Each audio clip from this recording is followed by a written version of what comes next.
بسم اللہ الرحمن الرحیم۔ بسم اللہ الرحمن الرحیم۔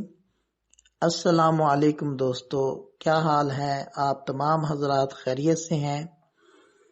آج کے لیکچر میں ہم جانیں گے کہ کلمہ اور اس کی 3 اقسام اسم، فعل، حرف کیا ہوتے ہیں۔ تو شروع کرتے ہیں۔ آپ کے سامنے ایک سلائیڈ شو ہو رہی ہے، اسے دیکھ کر آپ کے ذہن میں کیا مفہوم پیدا ہو رہا ہے؟ یہی کہ کچھ لوگ بھاگے جا رہے ہیں۔ اب دوسری سلائیڈ دیکھیں، اسے دیکھ کر آپ کے ذہن میں کیا مفہوم آیا؟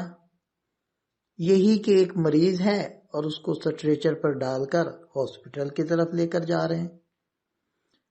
اب اس سلائیڈ کو دیکھیں، اسے دیکھ کر بھی آپ کے ذہن میں ایک مفہوم تو آ رہا ہے کہ ایک ٹیچر اپنے اسٹوڈنٹس کو وائٹ بورڈ کے ذریعے سے کچھ سمجھا رہے ہیں۔ اسی طرح اس سلائیڈ سے آپ سمجھ رہے ہیں کہ ایک صاحب لکھ رہے ہیں اور اس سلائیڈ میں ایک صاحب نماز ادا کر رہے ہیں۔ تو یہ مختلف تصاویر دیکھ کر آپ کے ذہن میں ایک مفہوم پیدا ہوا جسے آپ نے سمجھا۔ ایسے ہی بسا اوقات اپنا مفہوم دوسرے کو سمجھانے کی ضرورت ہوتی ہے۔ اب دوسرے کو سمجھانے کے لیے ہمارے پاس کیا طریقہ ہے؟ یہی کہ ہم کچھ چھوٹے چھوٹے الفاظ لیں اور ان کو آپس میں جوڑ دیں۔ ایسا کرنے سے ہمارے پاس ایک کلام بن جائے گا جس کے ذریعے ہم اپنے مفہوم اور دل کی بات دوسرے کو سمجھا سکتے ہیں۔ جو مختلف الفاظ ہم لیتے ہیں انہیں پارٹس آف سپیچ یا اجزائے کلام بھی کہتے ہیں، اور وہ الفاظ چونکہ مختلف قسم کے ہوتے ہیں تو ان کو آسانی سے سمجھنے کے لیے ہم 3 گروپس میں تقسیم کر دیتے ہیں۔ پہلے گروپ میں ہم اس طرح کے الفاظ کو رکھتے ہیں جیسے ابو بکر، عمر، عثمان، علی، کتاب، قلم، کاپی، دوات، مسجد، مدرسہ، گھر، دفتر، گھوڑا، بلی، اونٹ، بکری وغیرہ۔ یہ پہلا گروپ ہوا۔ آپ ان الفاظ میں غور کریں تو معلوم ہوگا کہ یہ یا تو انسانوں کے نام ہیں یا چیزوں، جانوروں اور جگہوں کے نام ہیں۔ دوسرے گروپ میں ہم اس طرح کے الفاظ رکھتے ہیں جیسے آنا، جانا، داخل ہونا، نکلنا، سونا، جاگنا، لکھنا، پڑھنا وغیرہ۔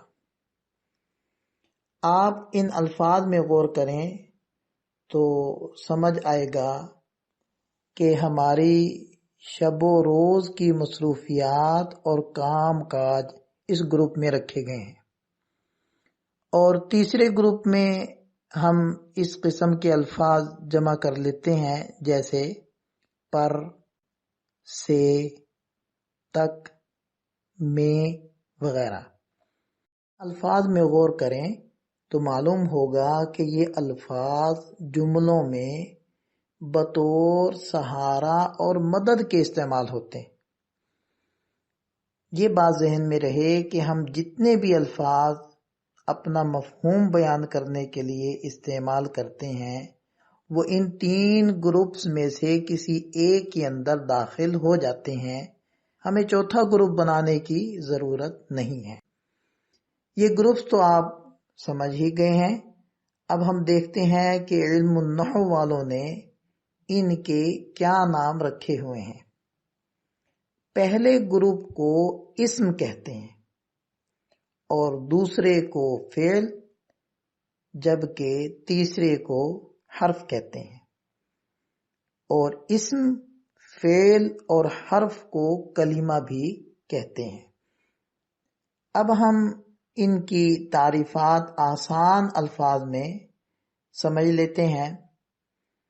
اسم وہ کلمہ ہے جس سے کوئی انسان، جانور، جگہ یا چیز سمجھ میں آئے اور کوئی زمانہ ان کے مفہوم کا حصہ نہ ہو۔ آپ اسم کے گروپ میں غور کریں کہ ابو بکر، قلم، کتاب وغیرہ، یہ جتنے بھی الفاظ ہیں، تمام الفاظ کسی نہ کسی چیز کا نام ہے، اور زمانہ یعنی وقت والا مفہوم ان میں سے کسی کے اندر بھی نہیں پایا جاتا۔ اور فعل وہ کلمہ ہے جس سے کسی کام کا کرنا یا ہونا سمجھ میں آئے، اور زمانہ بھی اس مفہوم کا حصہ ہو۔ جیسے لکھنا، پڑھنا وغیرہ، یہ دیکھیں سب کام ہیں، اور جو زمانہ ہے وہ وقت کو کہتے ہیں۔ جیسے آپ یوں کہیں کہ زید جا چکا ہے، خالد نماز پڑھ چکا ہے، عدیل کھانا کھا چکا ہے۔ دیکھیں ان تمام الفاظ میں کام کے ساتھ ساتھ گزرے ہوئے وقت کا مفہوم بھی ہے، لہذا ہم کہیں گے کہ یہ فعل ماضی ہے، کیونکہ ماضی کا معنی ہے گزرا ہوا۔ تو چونکہ ان افعال میں یا ان الفاظ اور کلمات میں گزرے ہوئے زمانے کا مفہوم ہے، لہذا ہم کہیں گے کہ یہ فعل ماضی ہے۔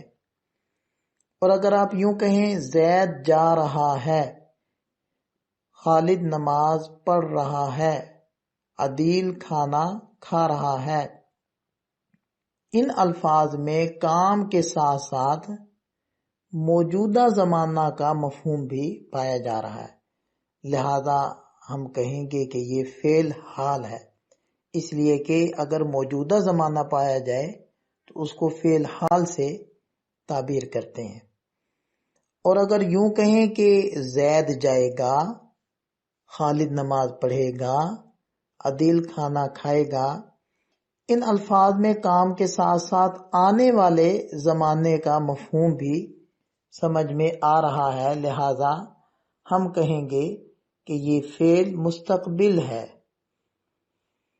تو ان تمام امثلہ سے ثابت ہوا کہ فعل میں پائے جانے والا زمانہ وہ تین طرح کا ہوتا ہے، یا تو گزرا ہوا زمانہ ہوگا جس کو ماضی کہتے ہیں، یا موجودہ زمانہ ہوگا جس کو حال کہتے ہیں، اور یا پھر آنے والا زمانہ ہوگا جس کو مستقبل سے تعبیر کرتے ہیں۔ اور حرف وہ کلمہ ہے جس کا اپنا مستقل کوئی مفہوم نہیں ہوتا، بلکہ یہ تو اپنا معنی سمجھانے میں اسم یا فعل کے ساتھ جڑنے کا محتاج ہوتا ہے۔ جیسے آپ دیکھیں پر، سے وغیرہ، کہ صرف ان الفاظ سے کوئی معنی سمجھ میں نہیں آ رہا، بلکہ یہ جب تک کسی فعل کے ساتھ نہیں جڑ جائیں یا اسم کے ساتھ نہ جڑ جائیں اس وقت تک ان کا مفہوم مکمل نہیں ہوگا۔ تو یہ اسم، فعل اور حرف ہوئے۔ اب ہم چند جملوں میں ان قسموں کو متعین کریں گے۔ اسم کو ہم سرخ رنگ کے ذریعے سے، اور فعل کو سبز، اور حرف کو نیلے رنگ کے ذریعے سے ہم سرکل کریں گے۔ آپ غور کیجئے گا۔ سعد گھر میں داخل ہو گیا، خالد چھت پر چڑھ گیا، طاہر مسجد میں لکھ رہا ہے، زاہد کمرے میں تلاوت کر رہا ہے، عامر آفس جائے گا، ساجد وضو کرے گا۔ ان تمام جملوں میں ہم نے اسم، فعل اور حرف کو رنگوں کے ذریعے سے متعین کیا ہے۔ اب کچھ جملے ہم بطور مشق کے آپ حضرات کو دیتے ہیں، جن میں آپ نے ان تینوں قسموں کی تعیین بھی کرنی ہے اور اس کے بعد تینوں قسموں کی مختصر تعریف بھی یاد کرنی ہے۔ طالب علم درسگاہ میں مطالعہ کر رہا ہے۔ زاہد گھر سے نکلا۔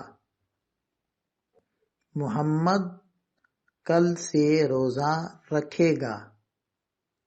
بچہ بستر پر سو رہا ہے۔ فہیم حج کے لیے جائے گا۔ عابد نے گلاس سے پانی پیا۔ تو ان تمام جملوں میں اسم، فعل اور حرف کی تعیین کریں۔ اللہ تعالی ہم سب کا حامی و ناصر ہو۔ ملتے ہیں نئی ویڈیو کے ساتھ، دعاؤں میں یاد رکھیے گا۔ السلام علیکم۔